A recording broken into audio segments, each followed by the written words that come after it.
Hi BookTube, it's Gina and I'm here today to do a April wrap-up. I gotta remember what month it is. It's like time just doesn't even exist in my brain anymore. April wrap-up. I had a really fun month in April. I read 8 books and 4 of them were on my Kindle from the library. I'm so happy to have a really wonderful public library system up here where I live, and so I'm readily available ebooks and haven't gotten a library book on paper all year, so I'm so happy that I've been able to get ebooks easily.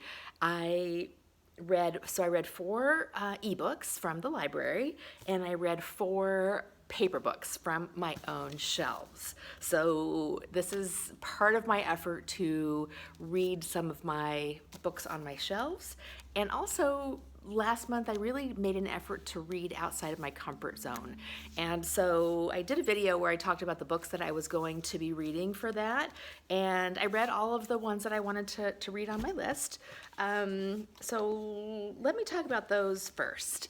The first one is The Call of Cthulhu, which is horror, which I have not literally, I've read one horror book before. I read Misery by Stephen King many years ago and actually liked it just fine, but I wanted to branch out, so I got this book, Call of Cthulhu by H.P. Lovecraft, and I also got a ebook, which I purchased, the Penguin edition of The Call of Cthulhu and Other Weird Stories, because that had some other stories in it that I wanted to read too. So I read this for my horror this month, and I did a video where I talked about this a little bit. It was fine. I think I'm not quite the audience for horror, but I'm going to keep up with it because there's a couple other stories that I've heard about that I want to read on the Kindle book that I purchased. The next one is How to Be an Antiracist by Ibram X. Kendi, and this book was really well done. I think it accomplished everything in my mind that it set out to do, and I was really happy that I read it. I took a lot of notes, I annotated in the book. It was a wonderful juxtaposition of his own personal stories and how he learned to be anti-racist and what the definition of that is, and how it's not enough to just not be racist, but you have to take an active role and be anti-racist. And so I really liked that he talked about the political side, the societal side, but he also wove in some of his own personal stories.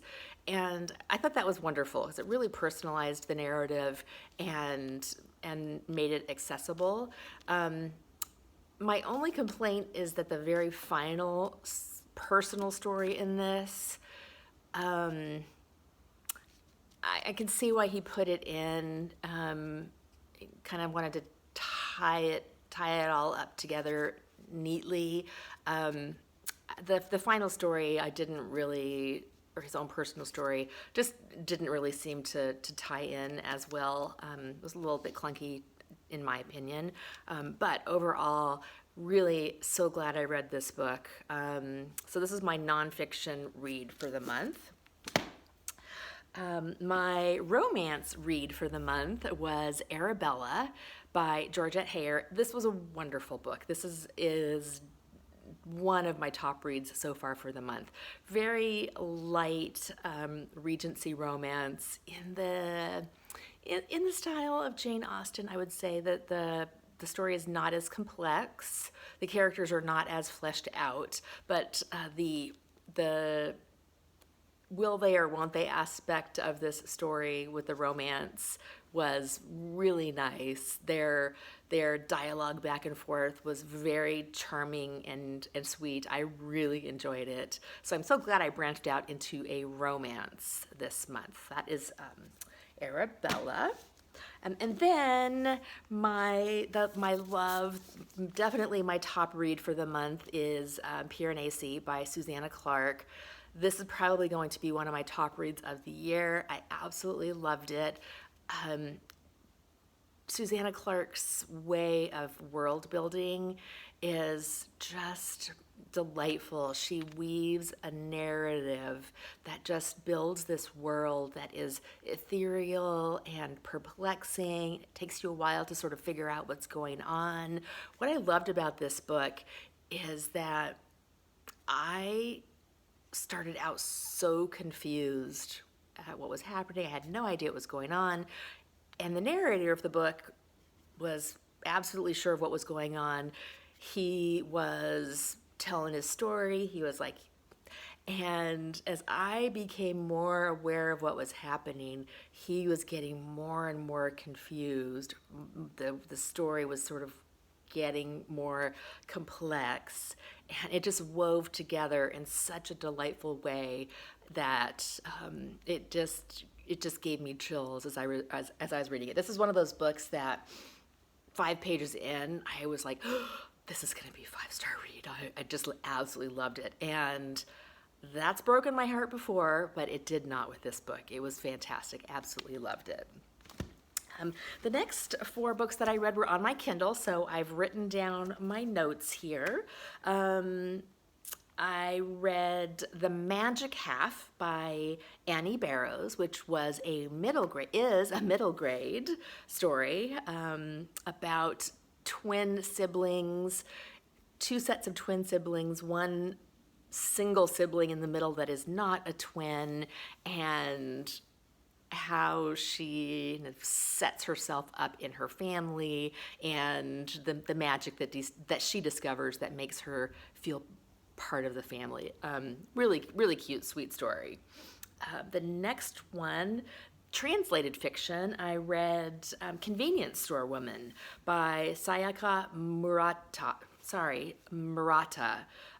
That's translated from the Japanese. And I think Convenience Store Woman was making the rounds of BookTube a while ago.